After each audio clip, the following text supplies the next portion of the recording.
Modern Love, the podcast, is supported by... Produced by the iLab at WBUR, Boston.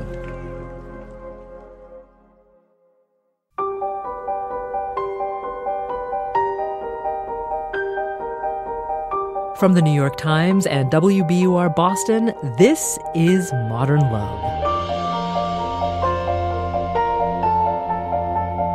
Stories of love, loss, and redemption. I'm your host, Meghna Chakrabarty.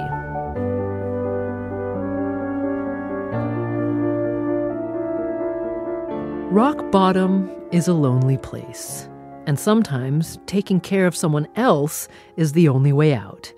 That's what Paul Tatongi writes about in his essay, Learning Humanity from Dogs. It's read by Ethan Hawke, who directed and co-wrote the new film Blaze, about the life of singer-songwriter Blaze Foley. I came home from work on a rainy November afternoon, more than a decade ago, to find a 20-foot U-Haul truck in my driveway, and behind it, a police car. My first thought was fast, clear, instinctive. Are we being evicted? I had lived in the little rental home in Middlebury, Vermont, with my wife for much of the previous year. It hadn't been an easy year. We fought constantly, the fights escalating into ugly confrontations, and the confrontations lasting long into the night. But that morning, I'd left the house suspecting nothing. I was certainly unprepared for the scene that I would encounter later that day. The wooden headboard of my bed bobbing through the front door, cradled in the arms of my father-in-law. "What's going on?" I asked. "What are you doing?" He didn't even look at me as he walked toward the truck. "Sir," the police officer said, suddenly very close, "we're going to need you to step away from the residence." It would be another 9 years before I stopped drinking. So, on that night, the night my wife left me, I blamed everyone and everything except myself.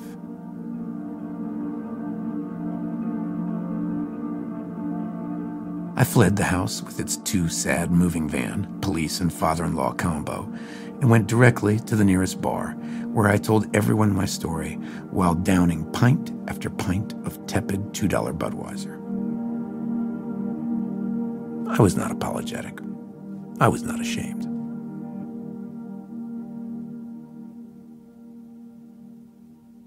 I barely remember stumbling back home. What I do remember is what I found when I got there. Waiting for me at the door, hungry and bewildered, were Glasgow and Seismic, our two St. Bernard dogs. On an overturned cardboard box just inside the threshold, I found a letter. My wife explained that she couldn't take the dogs with her. She would be moving into her parents' house while she got her life back in order, and there wasn't room for two 150-pound animals. Even so, she was hopeful that I would fulfill my obligations to her and to our pets as a caretaker. The dogs looked at me. I looked at them. We began our new lives together. That first night, I went upstairs to what had been our bedroom, and, not knowing what else to do, I turned out the lights and lay down on the floor. The dogs followed. They lay down as well, one on each side of me. Glasgow, the 4-year-old female we had raised since she was a puppy, situated herself behind my back. Seismic, the male we had adopted from the Humane Society at Chittenden County, cuddled into the curl of my arm. He stank. Then again, I didn't smell much better.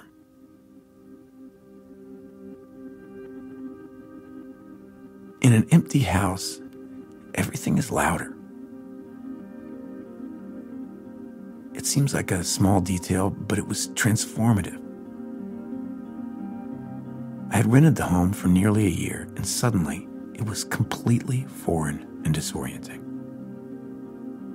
Every morning, I woke up with two giant animals nuzzling me, panting in my face, demanding to be walked. I would walk them, And upon my return, I'd check the phone, hoping I had somehow missed my wife's call saying that she had changed her mind and was moving back. She never did. I tried to carry on. I bought groceries, said hello to the neighbors. I can see now that I was in shock, pretending everything would be okay. The house deteriorated. The laundry hamper overflowed. Bags of trash clustered in the kitchen. My bed was a sleeping bag. Dog hair accumulated in giant clumps in the corner of rooms and filthy patches in the rug. I was commuting an hour each way for work and, unmoored from my previous life, couldn't manage my responsibilities. I arranged for a dog sitter. "You just moving in?" she asked, surveying the near-empty house. "No," I said, unable to tell her the truth. "Just, minimalist living." One day, I had to leave earlier than usual for work. I called the dog sitter and told her I'd put the key under the mat, but she never showed. That night, I returned to find the foyer soaked with urine. The next week, I got a call at the gym. The dogs had broken out and were tearing through the trash at the deli down the street, eating chicken salad and stale baked goods. A neighbor had recognized them. I drove home, terrified that they would be taken away, that I would return to find them gone, a police car out front once again, and a trail of hairballs floating into the yard. For their part, Glasgow and Seismic were always glad to see me, always confident I would be bringing dog food or a cheese pizza, providing a walk, or giving them a bath. They believed in me, when no one else did, not even myself. I think I kept them for so long in that chaos because I couldn't bear to stop loving them, couldn't bear for them to stop loving me. But the truth was, I couldn't care for them, not in the way they needed. In May, I heard a rumor that a family outside of town was looking for 2 big dogs to adopt. I drove by their farm and saw a mile of white fencing, a neat and tidy flower bed, a freshly painted mailbox. I kept their phone number in my wallet for a week before I called it. It was another week before I didn't hang up when someone answered. The family and I arranged to meet on a warm summer evening in June.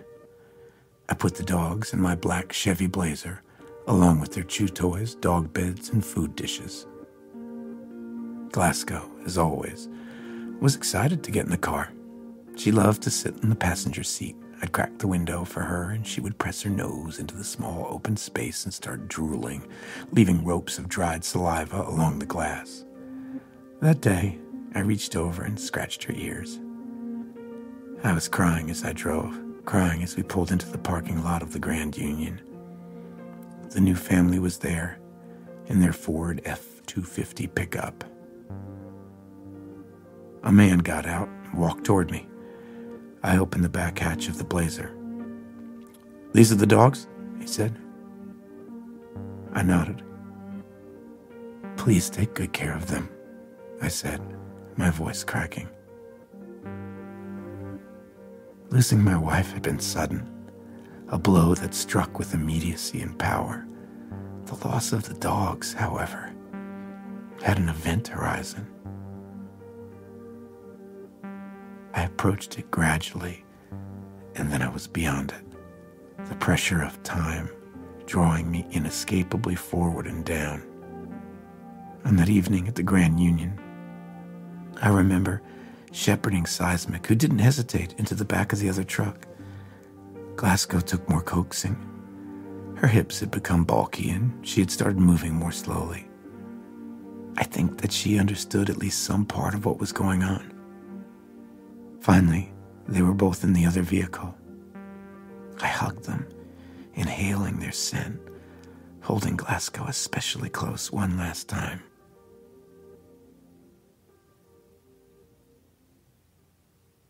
I left Vermont when the divorce was complete. There was nothing to move, just myself. I thought everything would be different when I got out of that house, when the legal issues were settled, when I had a new job, when I stopped expecting my former wife to call. I didn't drive by the farm after I surrendered Seismic in Glasgow. I didn't visit. What if they thought I was there to take them home? It was not until I got sober and had children of my own that I felt again that awesome responsibility. The complete trust that another being places in you. The faith that you will bring the pizza and take the walks and provide the warm baths. That you will be the one who guides, who tends, who listens. Glasgow and Seismic are dead now. They would be twice the usual lifespan or more of a St. Bernard. But they were, in a way, my first children. They taught me how to be human, or how to be a better human, to put someone else's needs before my own. Or maybe it was my first wife who taught me this when she decided to leave me with 2 dogs and an empty house. Not long ago, as I sat alone at home one night, my daughter cried out in her bedroom. She was having a nightmare. I went up, but by the time I reached her, she'd fallen back asleep. I lay down next to her anyway, in her small bed, and kissed the back of her head, brushed the hair out of her face. Then I said a small prayer of thanks and gratitude for this role, for this opportunity to care.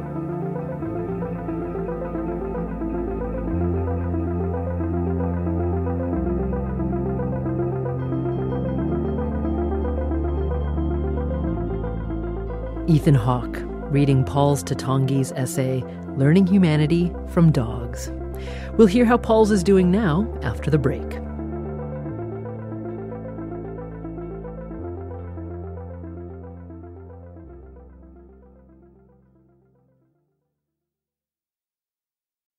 It's been 14 years since Pauls Tatongi's first wife left him, and since he became the sole caretaker of Glasgow and Seismic. He's since remarried and has 2 children. But until about 6 years ago, he was still drinking. Everybody who gets sober has a moment when the light kind of goes on. For me, it was my son. At the age of 2.5, he saw me one morning, early in the morning, sick in the bathroom. And he said, what's wrong with Papa? And he asked my wife that. And I heard it. And that moment for me was incredibly powerful because I could suddenly ask that question myself. What is wrong with you? It didn't have any judgment along with it.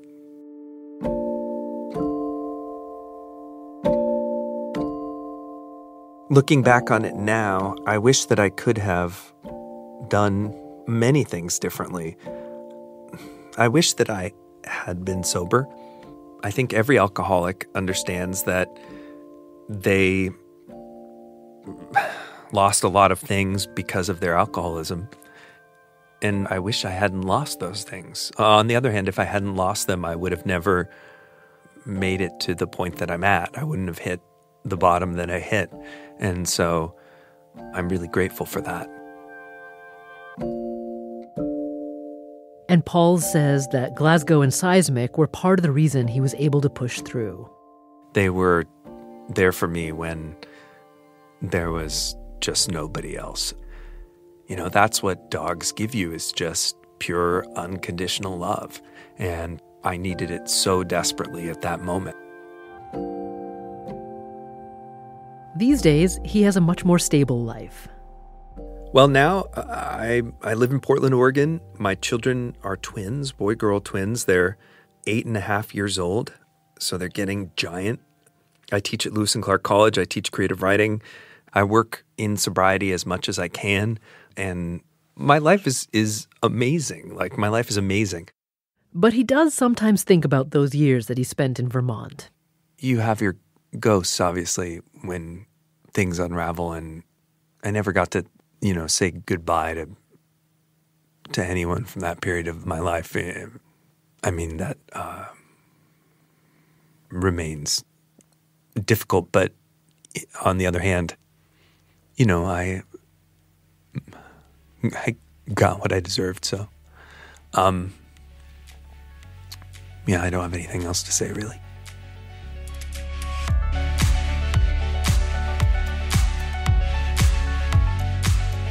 That's Pauls Tatongi. He's author of several books, including Doggone, Evel Knievel Days, and Red Weather. We've got more after the break.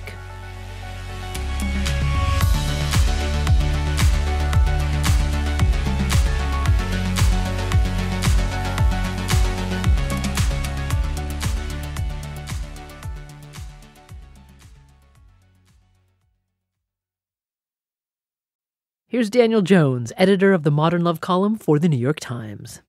For me, this essay is a bit of a meditation on the meaning of selflessness or selfishness. And I feel like recognizing your limitations, in this case, is a selfless act. If it were up to him, he would love to have the companionship of the dogs.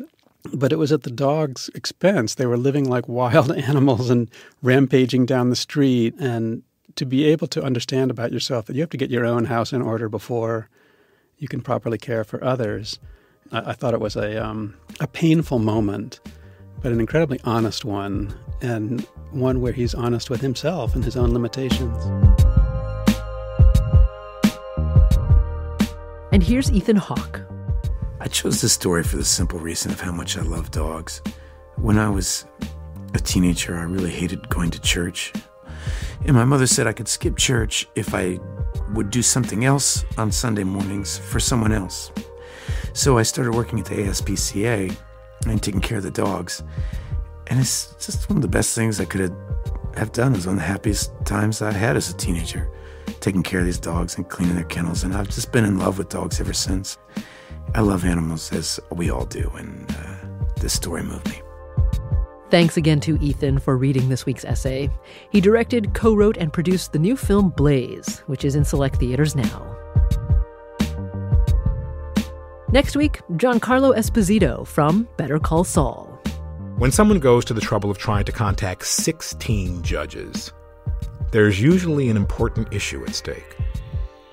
But I was a sorry excuse for a judge that day, and I was in no shape to do anyone a good deed.